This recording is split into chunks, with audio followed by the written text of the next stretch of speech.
పూర్తిగా వ్యక్తిగత కారణాల వల్ల నా యొక్క రాజ్యసభ సభ్యత్వానికి ఇంకా 3.5 సంవత్సర కాలం ఉన్నప్పటికీ కూడా రాజీనామాని ఉపరాష్ట్రపతి గారు మా యొక్క రాజ్యసభ చైర్మన్ అధ్యక్షుల వారికి సమర్పించడం జరిగింది.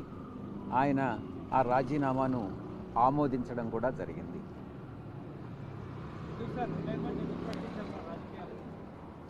పూర్తిగా వ్యక్తిగత కారణాల వల్ల రాజీనామా మాత్రమే కాదు, రాజకీయాల నుంచి కూడా తప్పుకోవాలన్నటువంటి నిర్ణయాన్ని తీసుకోవడం జరిగింది.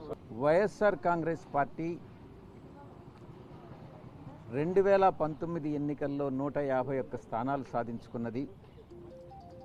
2024 ఎన్నికల్లో 40% ఓటింగ్ సాధించుకున్నది. జగన్మోహన్ రెడ్డి గారు